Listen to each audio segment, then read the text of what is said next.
Social media is a contributor to low self-esteem, isolation, depression, and distraction for people all over the world. One of the most effective ways to disconnect from the negative effects of screen time is social interaction with real humans. For that reason, this year I decided to apply for a service learning experience with the Blumenthal Center for the Performing Arts. This internship is called the Junior Ambassador Program and provides an environment where I must interact with theater patrons, learn about technical aspects of theater production, and exercise my interpersonal communication skills. All of which I must accomplish without having my cell phone with me. My internship tasks include preparing playbills for the show, seating guests, and providing directions in the lobby during intermissions. Not only has this experience been teaching me the importance of dedication and customer service, I'm learning to think on my feet and get the chance to gain work experience in the field that I love. Jörgen Edholm is CEO of Excellion, which provides secure file sharing for mobile device users. His advice is to turn off your smartphone for a minimum of 30 minutes a day. He says, "When I unplug, it's not because I want peace, it's because I want to think. My biggest worry with connectedness is that people stop thinking. It's very hard to think when you're constantly interrupted." Serving on staff at the Blumenthal Performing Arts Center requires your mind to be constantly present and ready to assist the theater guests. In the main Belk Auditorium, seating spans to 3 different levels, all with numbered seats from 1 to 300. There are different restrooms, concession stands, and drinking fountains on each floor. I also have to be aware of entrances and exits, elevator access, and other points of interest. If ambassadors are unprepared, they can end up with a very unhappy guest on their hands. Alex Brain said it best. Socializing is a great tool for development of self-confidence and giving your self-esteem a required boost. It kicks out shyness and hesitance from an individual, making him ready to face the world in a smart manner.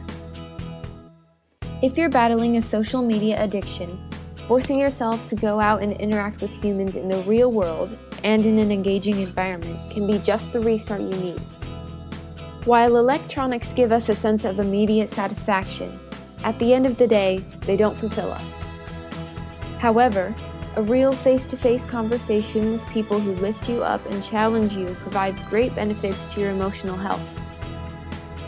By contrast, social media can only give you the illusion that you're close and connected with people that you really don't know at all.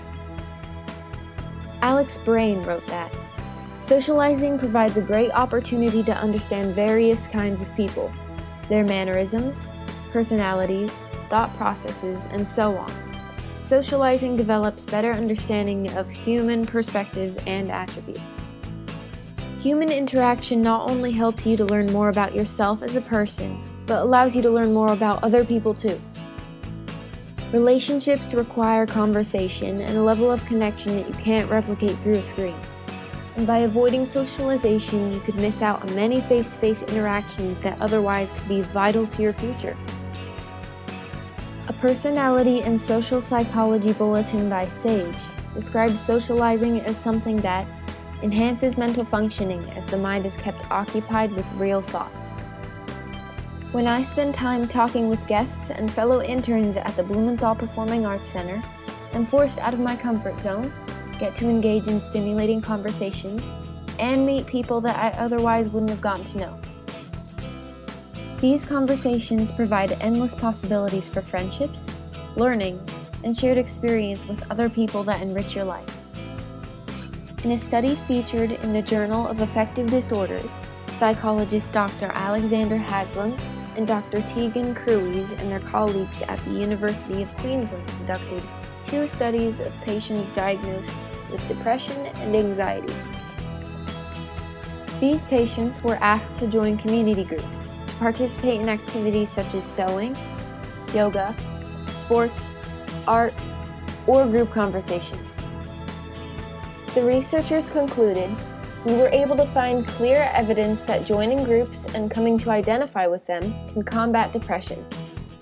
Evidence from studies such as this prove that connecting with people, whether you currently have shared interests or not, is important for the overall health and betterment of our lives.